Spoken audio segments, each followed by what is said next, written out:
Today's podcast is presented by Podgo.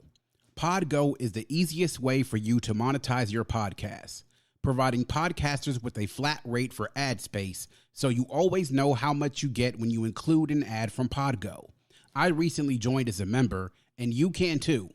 Apply today to become a member and immediately be connected with advertisers that fit your audience. That's podgo.co at podgo.co. And when you go to apply and they ask you, how did you hear about Podgo? Make sure you tell them that the Vault Classic Music Review sent you. Welcome to the Vault Podcast, Classic Music Reviews, presented by IV Creative. Now, here's your hosts, B. Cox and the crew. Greetings and welcome, ladies and gentlemen, to another edition of the Vault Podcast, Classic Music Reviews, presented by IV Creative. It's a perspective of the classics from a fresh point of view. We appreciate you for taking your time and lending your ears to our perspective. You could be anywhere listening to anything, but you're right here with us, so we thank you. With you today is yours truly, B. Cox, and with me, I have a very special guest today to break down this next album we're covering here in the Vault. If you're listening to the show, you heard him before on a version of the Guest Lounge.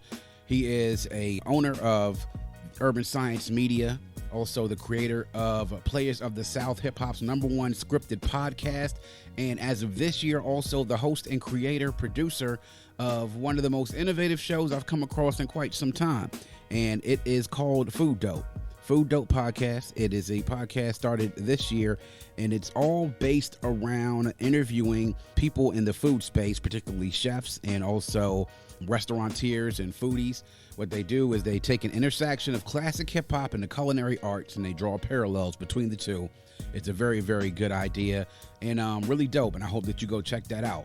Of course, I'm talking about none other than the professor, Nathan Rideaux, here in the house in the Vault Classic Music Reviews to break an album down with me again. Nathan, what's going on, bro? How are you? I'm good, man. What it is, my man? Everything's good, man. You know, everything is everything. And I was talking to Nathan before we came on and was telling him, you know, I listened to the show. I was already, you know, a really big fan of Playerz of the South. But waiting, and each episode as I've listened to this story that continues, he told me about the show that he was going to do when we did our interview back in December. And, you know, it's been more than what I've expected. And Nathan's already been places. You went out to Vegas not too long ago and, you know, had a show out there. So my man's doing big things, man. So props to you, man, and props for you and your team for doing the work done. Y'all are always putting out great content as always, man. So thank you. Thank you, my brother. Thank you, B. Cox, for having me back on. As you said, man, I just been trying to stay busy over this crazy time over this last year. You know, a lot of people shriveled up and, you know, put themselves in a state of fear or whatever. It just made me go harder. So, you know, yes, like you said, I did Playerz from the South last year. And that's, like you said, hip hop's first scripted podcast, hip hop history told from a perspective of the South along the Gulf Coast, mixed in with urban redevelopment and issues we have going on today.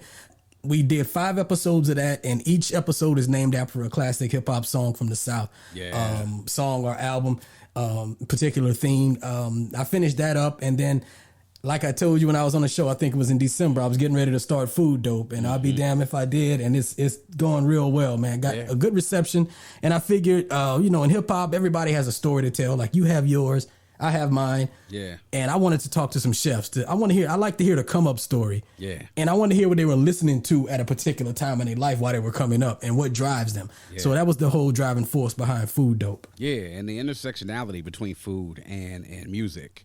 Right. Really, you know, a lot of people don't understand like how much that really plays into each other, man. A lot of times when we talk about the memories that we have of music growing up, a lot of it is tied towards food, whether it was your grandma in the kitchen cooking, your mama in the kitchen cooking, you at home with your lady cooking or something. Yeah. It's always some music going on. Me and my lady, when we cook, we always have music on, you know? Right, right. Yeah, and look at nights in 85 when the Fat Boys did All You Can Eat. Yeah. I'm like, come on, man.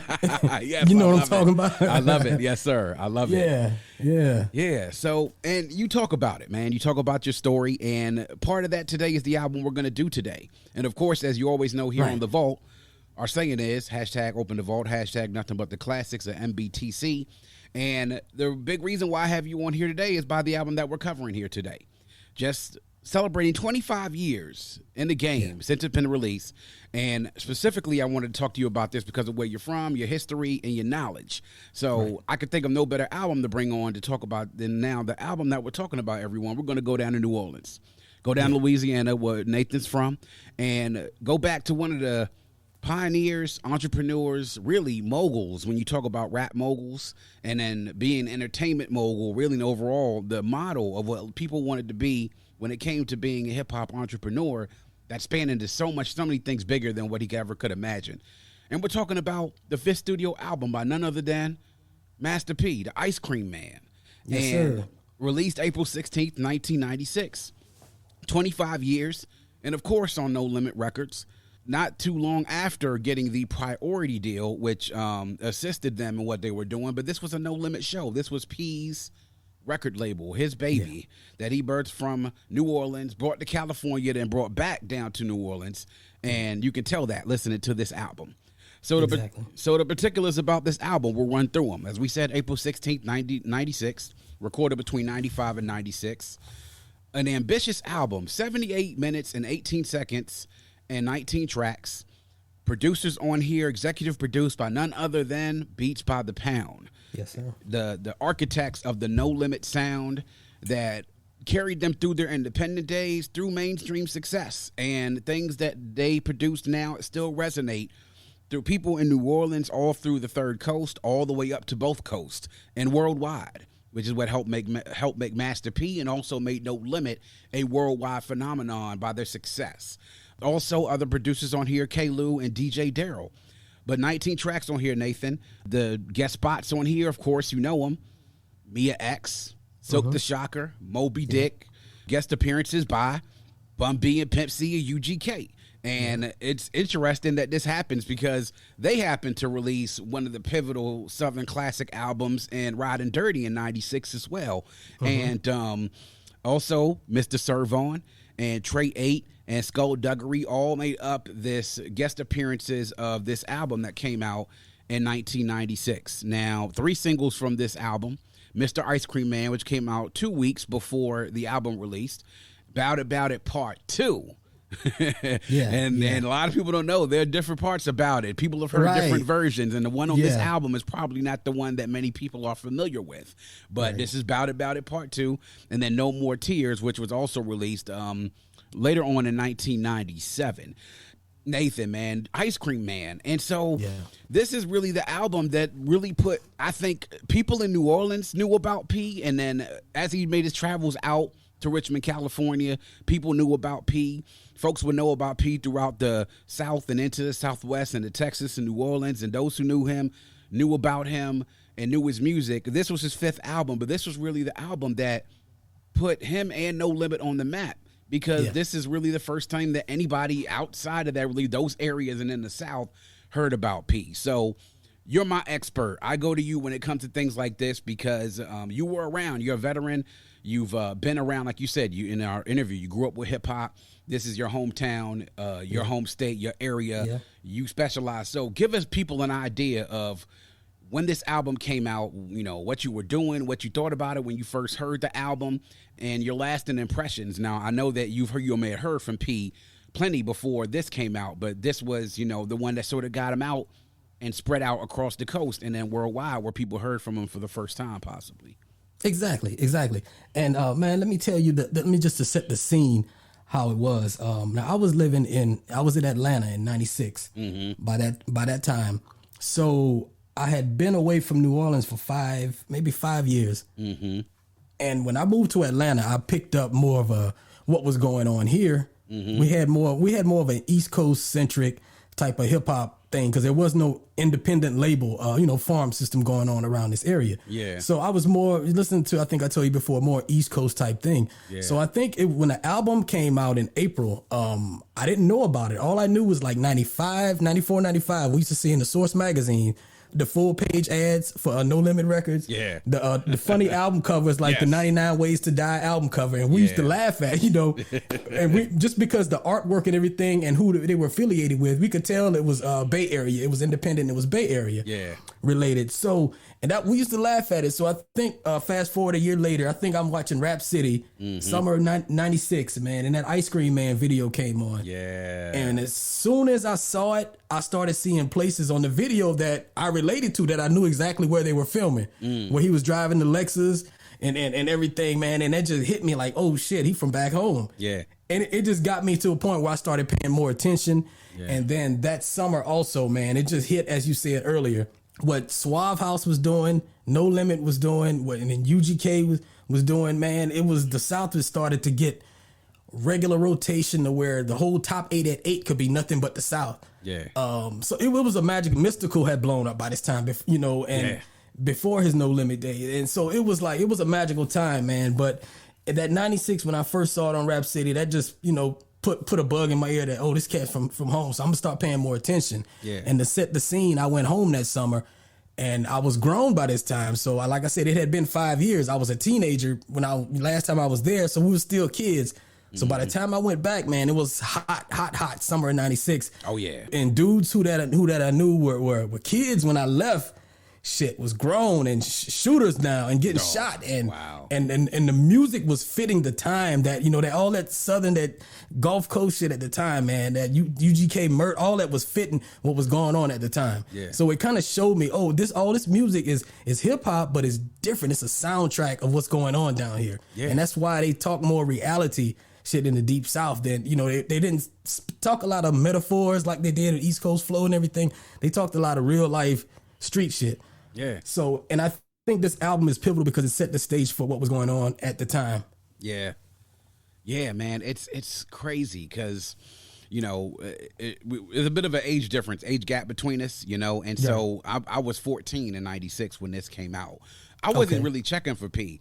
The first time that I really heard P was I was in high school, and the sixth album he came out with, which was Ghetto D, was really the first time that I'd heard of P in depth. Now, I remember the Ice Cream Man video as well because I was a avid watcher of Rap City, I used to, and also an avid watcher of The Box. So I used to always watch these music videos because I was in depth and tuned to the culture. I didn't really know a whole lot about P until after Ghetto D came out. And then as I'm in high school, not only does Ghetto D come out, but then in my junior year, The Last Don comes out. And then, all the different other No Limit projects you can think about, like Fiend, there's one in every family, there's Unpredictable, Mia X. I mean, all these different other projects that are coming out. Shell Shocked, all these different other great projects from No Limit. And I'll be honest with you, when I was in high school, I was not a No Limit fan. Like, I liked Southern rap, but there was only certain Southern rap that I liked. Like, I liked Outkast. That's who Goody Mob. I liked them. I liked Scarface. I liked Ghetto Boys. But there was something about the music that really my mind wasn't open to it because I was such in my East Coast bag at that time. And I wasn't really receptive to the music. Now, as everything sort of changed and P sort of came out, I went back and listened to Ice Cream Man. And the one thing that I think I remembered even back then is that it sounded like very West Coast like a lot of the sound, the beat sounded West Coast. And then he's saying, I was like, well, hold on. I thought this dude, he was from New Orleans. Like, why is he saying he's from Richmond, California? And then as you do your research, you find things out. But I wasn't really receptive to this. And I would say I really didn't get an appreciation for P and what he did. And not just what he did musically, but what he meant to New Orleans and to that whole third coast in conjunction with all the other things you were talking about, Suave House, Swisher House, UGK, and Rap-A-Lot, all the things that they were doing for that region of the country.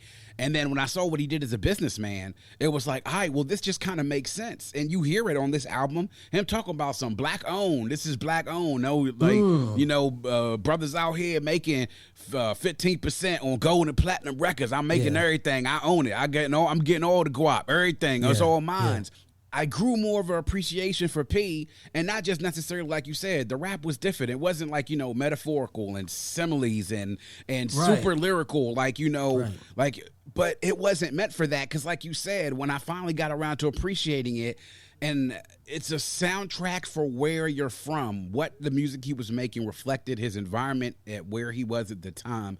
And thinking back, I remember when music was being made, particularly when it came to go-go music, and when DC was the murder capital between like 1989 to like 91, 92, that the music was a lot more rugged because the times were rough. So I really didn't get an appreciation for his works until much later. And then like listening to it this past week, I think I got a whole new appreciation really for how difficult the task it was that he was doing, to be doing this independently and to be moving units and selling hundreds of thousands of CDs and records, moving first from California, but then to come back and then to set base back up in New Orleans, and then to hope to capture the essence and really make a identity for that part of the country from somebody not even being anywhere close to there. And let me tell you something, people from DC, they love No Limit. They love No Limit, and they loved Master P. And really? Yeah, bro, when I was in high school, like people loved Master P. Like it's something about folks in DC, and I think because a lot of us are their families are originally from the South, and they are really into Southern rap, man, and then really into stuff like when it comes to New Orleans and from Houston. So we got a lot of people here that are fans of UGK, fans to a G to a Key, fans of Master P and No Limit and Cash Money. Like it's just something about it up here. They love P, but and I'm sorry. I think that's what's so dope about DC. Also, is DC understands with the go-go scene that subculture of how powerful a subculture could be, to where this is our thing. This is our thing. This is our thing. Yeah, and that's the important thing I think about No Limit. And then in watching some of the No Limit Chronicles that came on BET this year, I sort of like remembered that this wasn't an overnight thing, though it seemed overnight to a lot of people because it wasn't there. But this has been something that had been building for years and eventually cracked. And this was really the thing that made that busted door open, because my first thing was Mr. Ice Cream Man, and then eventually the next year was Bout It, and then after that, it's like the floodgates open, because it's like people from west to north to east to south, everybody was on Bout It, you know, everybody was on Bout It. So, but that's my impression of it, and I think the appreciation part for me is just what he did, and I'll share a little bit about that when we get a little bit later on.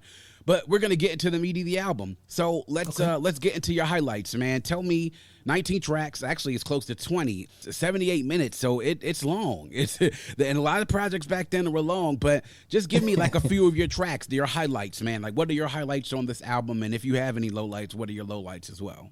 Man, I think most of these are highlights, so I'm just going to start with the lowlights. Out of all these songs, I picked just a few where, It was put it this way, back in the days when you record an album, you might do 30 songs and your label might just pick 14. Yeah. And the other ones just go it just goes somewhere. Yeah.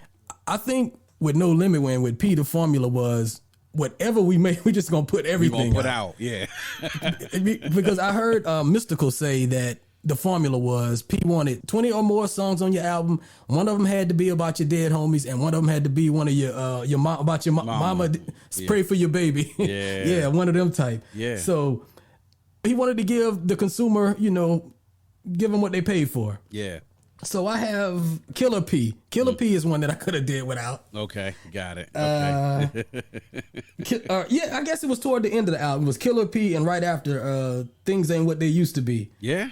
Okay. Those are two. Oh, and Time to Check My Crack House. That was very experimentative for the time, but I think that's another one. Let's just put that on the album. Yeah. Now, in a lot of these songs, I didn't hear until the movie dropped, like the following year in '97, and they were actually on the Bout It movie. Yeah. But other than that, man, my highlights, of course, Ice Cream Man, Time for 187, dope. Half a bag on a bag of dank dope, and like Break 'Em Off Something is one of those songs, man. When it comes on, if you in the South, and we might be damn near 50 years old now and have families and kids, but if we're in a public setting and Break 'Em Off Something comes on, niggas is thugged out again. Yes. I can see that. Yeah. And it has that signature. It had that signature sound. And I like to tell the story of the song in context, which makes it extra dope to me, because I read the story in the Pimp C book about how P was on his way from New Orleans to Houston, and he called Pimp C while he was in Port Arthur and told him he needed something, have something for me when on the way. So he stopped off in Port Arthur. P had Break 'Em Off something ready for him. I'm sorry, Pimp C did. Wow. So they threw the mattress over the bathtub. They recorded Break 'Em Off something in Pimp C's bathroom with the microphone hanging over. Master P had to stand over the toilet with the microphone over the toilet, and the mattress is over the, in the bathroom. Oh, and man. That classic came out of that. Wow, man. Yeah. That is yeah. unbelievable. Like, there's just the stories like that in hip hop are the things that I live to hear, and how like some rare moments of genius happen where it's just like all of a sudden, bam. And then before you know it, you made magic. Wow. Yeah, exactly. And that song right there, man, it's just oh man, if you could just listen to, I was listening to it Friday also, and it's just the music underneath the vocals, the Pimp C on the cymbals, the cymbal program, the hi-hats. Just listen to the cymbals in triple time. It probably had to be one of the first times a producer did. Just pay attention to the cymbals, because I did about 3. It just grabs you, man. It just grabs your ear, and you can let the cymbals and the hi-hat set the stage for the rest of the song. And just watch how Pimp C was just fucking those cymbals up, man. Yeah. That's an amazing track. Amazing track. Now, I also like Player from Around the Way, where, with Moby Dick on the hook. You can never go wrong with Moby Dick on the hook. Not at all. Yeah. Right. Selling ice cream. It had that's one I would say maybe 20 years ago or 10 years ago I wouldn't have really cared for. But I think now I'm in my like I said, I'm sort of an audiophile now. So I'm listening for music. Yeah. And that reminded me of one of those days in the 80s watching Soul Train, and you see one of them bands on with the synthesizers and the keyboards. Yeah. That's what that reminds me. So, I have a new appreciation for that. Yeah. Okay. Yeah. What are some of your highlights? Man, well, look, and I think this has been the first time I listened to this album from start to finish, probably in about 10 years or so. Okay. And so I think, like, when I do things like that and I set albums down for a while and I don't come back to them, like, in full, I always find that I discover something new about the album. So, I mean, obviously, my highlights, Mr. Ice Cream Man, and I remember the radio cut for this was something, and it was just like, when I listened to it, and it was like, yo, so this is like a hip-hop track? I'm like, this sounds like, even back then I was like, this sounds like, it doesn't even sound like something that somebody should be rapping over. Like, this sounds like something like maybe I'll Be Sure or somebody like that should be singing over. Well, Mr. Ice Cream Man, the original was World Class Wrecking Crew. It was Before You Turn Off the Lights. Yeah. With Michelle A singing the hook. Yeah. And the thing about it, I think this interpolation of it, man, is one of the rare occurrences where the actual remake is better than the original. Yeah, exactly. I hear you. No, you're right. Yeah. So, but it's listening to that, and of course, Half on a Bag of Dank. I mean, obviously, man, it's this is just like classic mid-90s. Like, hey, look. If you're in the East Coast, get your Dutches or your Phillies. If you're down south, it's get your Swishers and, and light something up, And then, like you mentioned about Break 'Em Off something, bro, like, I mean, and this is like the combination when you have two great things come together. You have P, who was really starting to break out and do his thing. And then you have UGK, who are on the cusp of and have been releasing great music for years. But UGK was really, in my opinion, on the cusp of releasing what I believe is their magnum opus, the work that I think that they're most known for throughout the hip-hop community, which is Riding Dirty.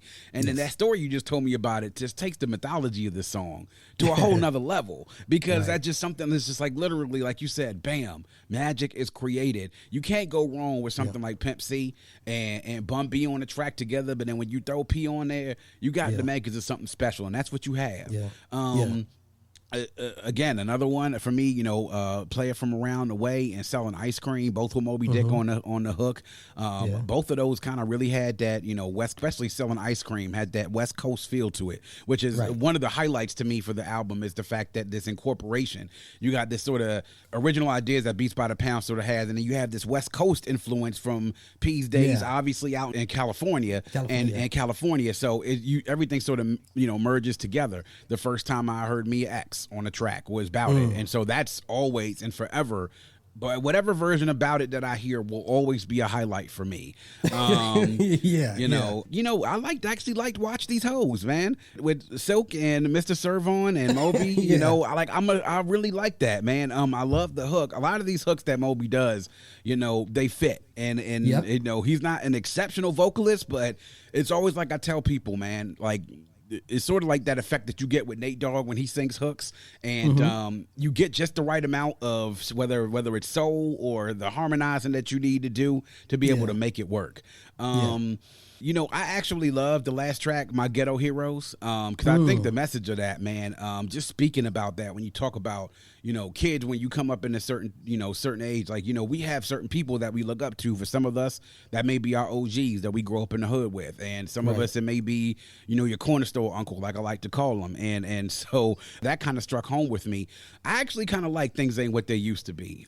I like the instrumental more so than anything else. The song itself, you know, but I think the instrumental was cool. Like, I think I was riding with it the other day, and I was like, yeah, this is cool, man. And that's what I think more so than anything is listening to the instrumentals on here sort of complemented what was being said on the tracks. And that's a testament to the production and putting stuff together. Now, as far as like lowlights, I've never really been a fan of Silk, bruh. And I know that's P Brother, you know what I'm saying? But as an artist, I don't think he has many redeeming qualities, you know, because it's like almost like, you know, I like to call them like struggle rappers. And I don't like to call them struggle rappers because they rap about the struggle. It's because they struggle to rap. And I felt like he has always struggled to rap on beat, to rhyme. I mean, it's just like I'm sitting there listening and I'm like, oh, well, you know, I remember I used to listen to Silk stuff in high school. And we used to clown him all the time. It's like maybe the early stuff is a little bit better. And it's like, no, not a lot. It's not any better. Not many better at all. I mean, not many lowlights, you know, back up off me.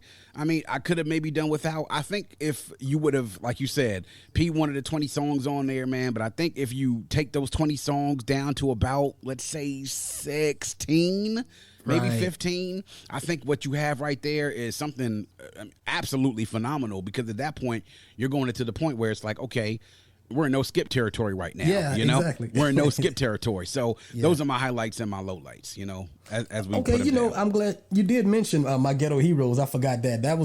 I think that's a certified classic right there, man. And it puts me in another space when I listen to it. Yeah. Because I don't know, all the names he was bringing up there, those are real New Orleans uptown legends. So, and then he switched in the middle and then switched to the Bay Area, the names people that passed on that he was affiliated with on the West Coast. But another one of my highlights that I forgot to mention is Never Ending Game. Nice. Okay. That track is just so hypnotic. It's hypnotizing, man. It's just, and I think nobody ever mistaken P for being a great lyricist. Right. You know, but he's a good rapper. He's a good rapper, and he had a big presence on the microphone, which got you to pay attention. Absolutely. Yeah. So, and I think his flow really complemented that track well on Never Ending Game. But that's an ill track also. It has a bit of the West Coast sound, and it got a little bit of the Southern sound to it. Yeah. Nah, I agree with you. But CDs, you're right, man. I can see what Pete's talking about. CDs back in the day, man, were like $16, $17, you know? So if you're going to give somebody something for their product, that's just the whole thing about P being a businessman, you know, and wanting to have good business practices. And, you know, if you're selling them out of the trunk, you want to make sure you give some people some stuff that they can go home and ride to and feel like they ain't get shorted nothing, you know? So, and definitely. So, and he had that factory going over there, man. And I read a quote yesterday that KLC said, this was yesterday, I just read, KLC said P's mentality was, most of the stuff he did, they never got mixed or mastered. His mentality was, niggas only got one speaker in their car anyway. As long as they can hit a bass and my vocals, we straight. So he was putting out multi-platinum shit. It wouldn't get mixed and mastered. That's cool. That's amazing. Like in this day and time where everyone's like, you know, have your shit mixed, have it mastered. It matters when it comes across the speaker, and how simplified things were back in '96. It's like, man, fuck it, we just gonna record it, put it out there, man. You know, and as long as the nigga can hear that bass in my vocals, then I don't give a damn. Cause you know, wow, yeah. So, man, now we go into notable quotables. So this is where we take a verse or a part of a verse or some lines, and you quote them, basically something that's notable for you. So any notable quotables or lyrics here that you want to reference, or a part in a song that you want to reference, lyrics that, you know, kind of stuck with you when you listen to them. Yes, most definitely. And I've been waiting for years to say this, because every time I listen to this song, this shit hit me it hit me different every time. And it's a monologue from the end of Break 'Em Off something. For all y'all niggas rapping out there about other niggas on records, real niggas don't rap about niggas on records. Y'all hoes and hoes talk shit. Niggas know who the real fucking ice cream is. And that shit rings so true, man, because, you know, like you said, I got a few years on you. Yeah. But I remember at the time, 93, you know, East Coast centric hip hop. New York was the trendsetters. Everybody had a song called Represent, and I keep it real around that time. New Yorkers, keep it real, keep it real. I keep it real. Everybody had a song or album, keep it real. And that's where that 93, man, everybody had some shit keeping it real. And hip hop is street music, and hip hop is keeping it real. Then what P said right here on this song, don't get realer than that. We supposed to be getting to this shit to make some money. How the fuck we gonna make money if we just sitting there talking about each other? Yeah, right.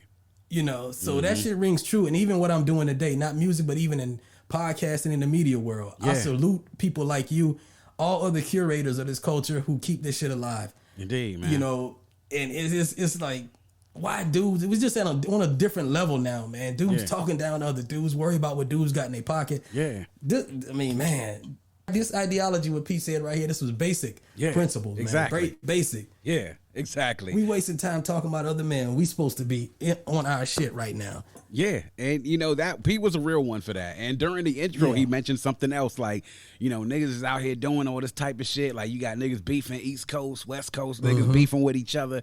You know, he said, shoot, man, it's basically like a damn turf war out here, man. We supposed to be out here getting this money, you know? And so he was a real one for that. And, you know, I think he always kind of stuck to that. It's like, yo, man, like, listen, keep your mind on your paper and keep your mind off the next man thing, whatever the hell he doing. That's right on message with him, man. Exactly. Exactly. He always said in the music, if you in the street doing what you have to do, like he always said, he still said to this day, I changed my life.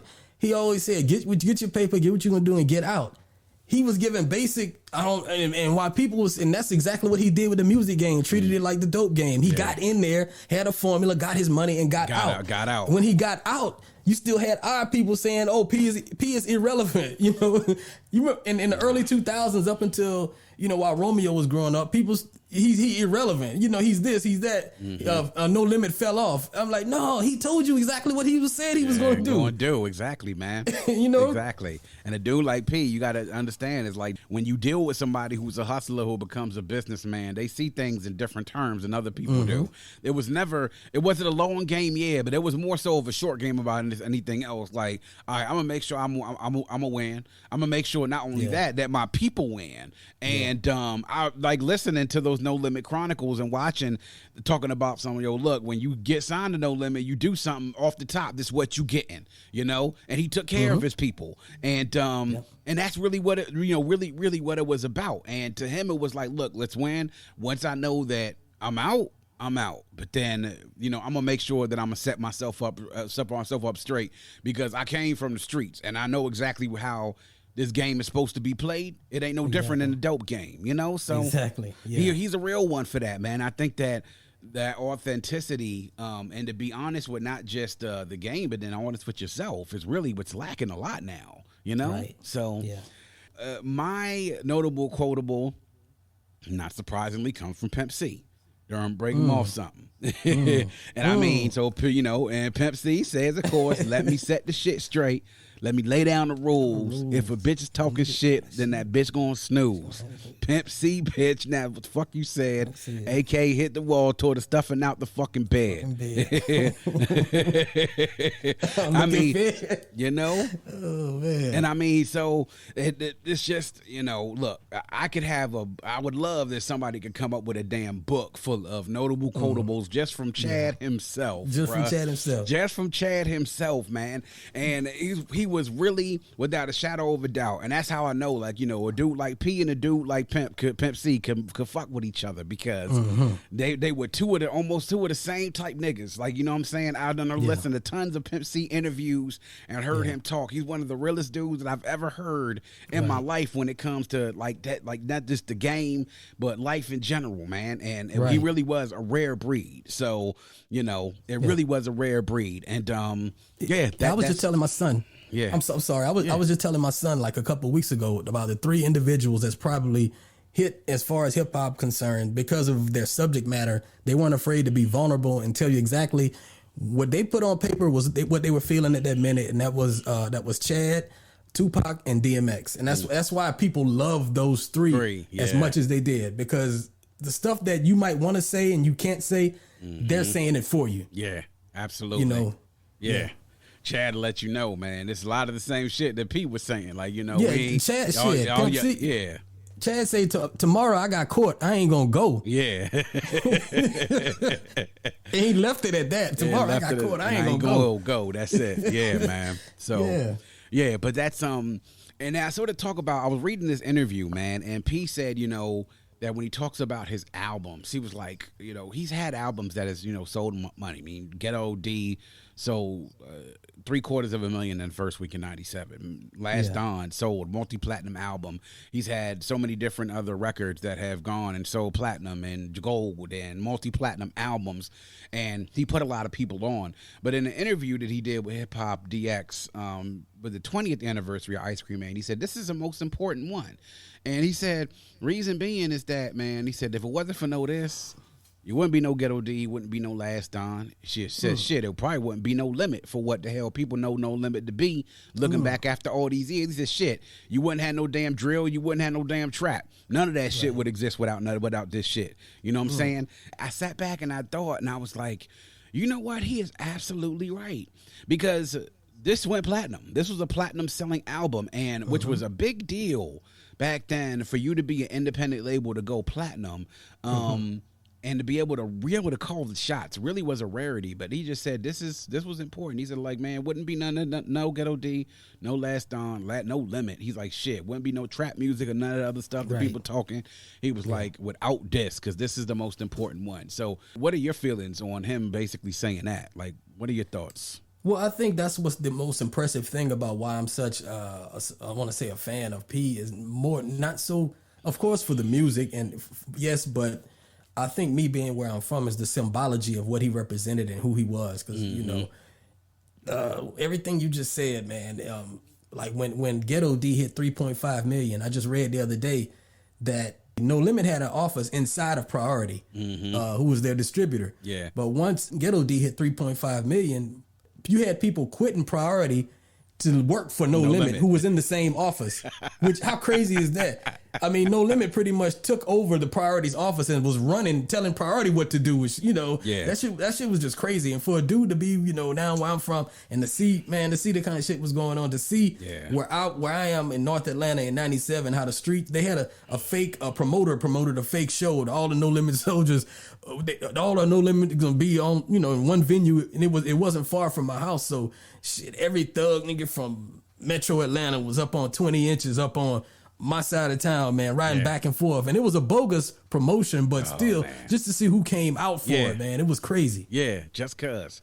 And I could, God, man, I wish that I could have been down there during that time, because I remember how things were in DC around that time. But around that time, that's really when the South was really starting to come up nationally. People were starting to recognize the South as the players it should have been. I mean, because you had recognition from the Ghetto Boys, and you had recognition from artists here and there. But then as people started to recognize, okay, you start seeing stuff like Outkast, like Goody Mob, then No Limit starts to emerge, UGK, and then Scarface as a solo artist really becomes a force in the game. And then people are just starting to understand, okay, exactly what Dre said, the South got something to say, and it's not just them that got something to say, it's a lot of them, and then you could put P and No Limit into that as well. So and this is for me coming from, in high school, I wasn't a No Limit fan at all, man. And I will say that it took the music game and hip hop taking a turn within this last decade for me to really appreciate all the things that No Limit did.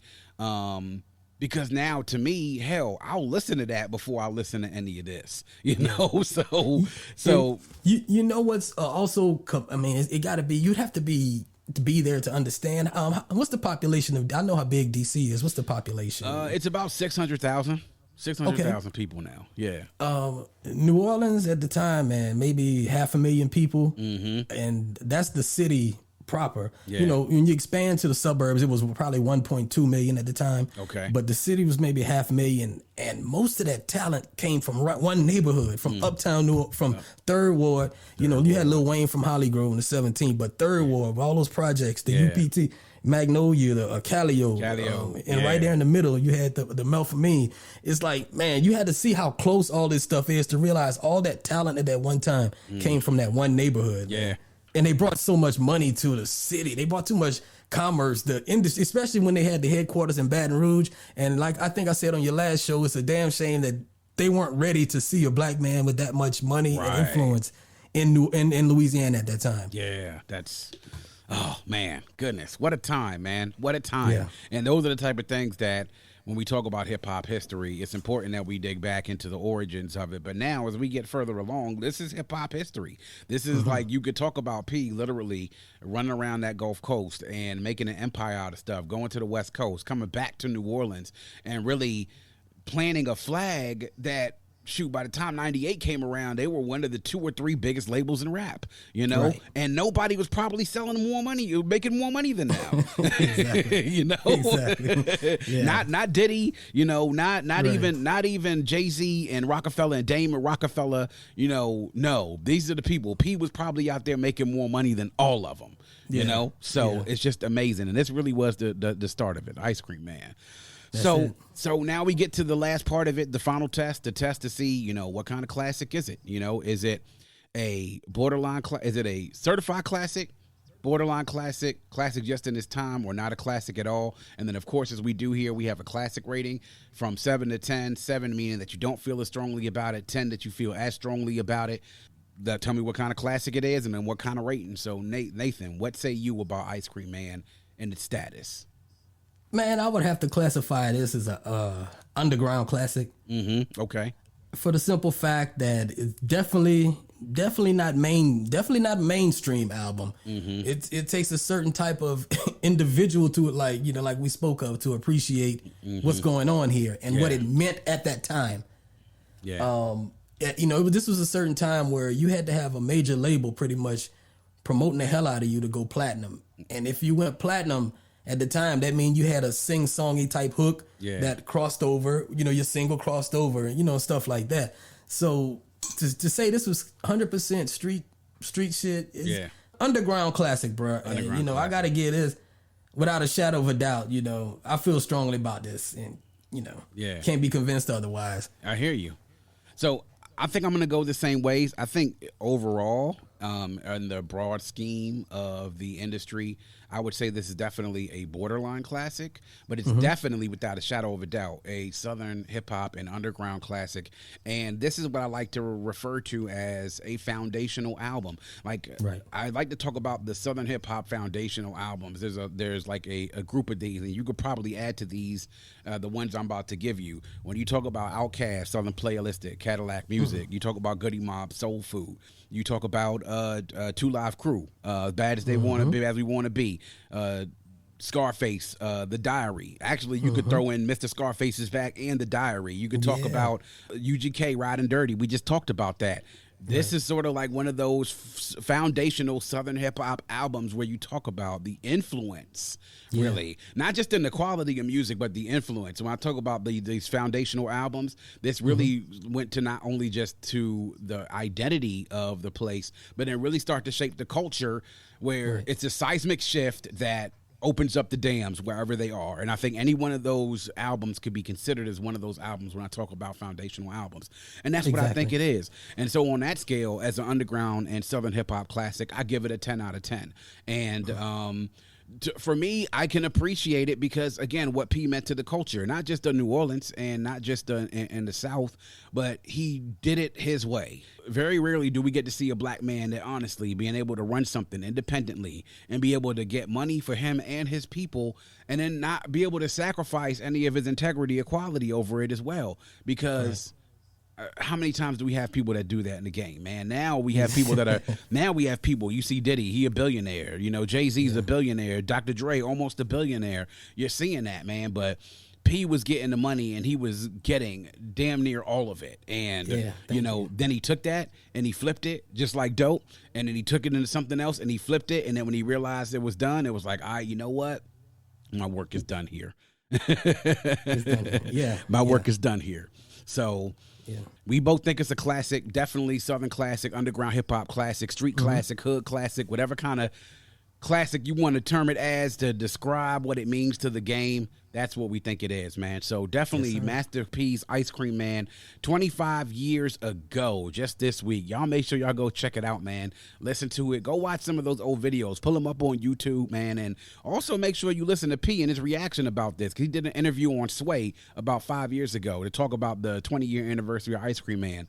Very insightful interview. Definitely whenever P gives an interview, it's definitely a really, really great listen. So y'all make sure y'all go check it out, man. So Nathan, as always, bro, I'd like to thank you. And before we go ahead and wrap up, I want to make sure that we give people a chance to let them know where they can find you on social media and also your podcast. Plug all that. Let the people know where they can find you. Yeah, thank you, bro. They can find me on Instagram at theprofessor73. That's at theprofessor73, and also at Food Dope Podcast. That's Food Dope Podcast. And please check out the podcast. You can find me on any major podcast platform. Playerz from the South. That's also, look up Playerz with a Z. Playerz from the South and Food Dope. On Spotify, iHeart, Apple Podcasts, of course. I'm there. Indeed. The Professor, Nathan Rideaux. Yes, he sir. is of Urban Science Media, Playerz from the South, and also Food Dope Podcast. Y'all please go make sure and go check it out. Support my man. He's one of the good ones, I like to say, in the content creation community. He has passion for what he does, and when somebody loves what they do, it bleeds out through your screens and through your headphones. So make sure y'all go check my man out and show him some love. Thank you, my G. Thank you for having me. Indeed, man. And that is going to wrap up yet another edition of The Vault. Please make sure you check us out on our host on Red Circle. You can also download, stream, and subscribe to The Vault Classic Music Reviews on any one of our streaming sources. If you go to the bio on any one of our social media pages, you can get to our link tree, which has all of our streaming sources and social media pages. You can follow us on Instagram on @VaultCMR Podcast, on Twitter @Vault Classic, and on Facebook and YouTube, you can search the Vault Classic Music Reviews Podcast. Go to the Facebook page, subscribe to the YouTube channel, holler us out on social media. We do it here all for you. We appreciate the support, and if you have a friend, tell a friend, and make sure that that friend tells a friend. Always remember to keep your headphones on and your music loud, but not too loud. And as we close, we'd like to remind everyone to dream big, because dreams are the basis for creation. Always create, motivate, and elevate, because you were never destined or created to stay stationary in this life. And on that note, we say peace. Thank you for listening and coming into The Vault. Please subscribe and follow us on Facebook at IV Creative and Instagram at IVECRE8.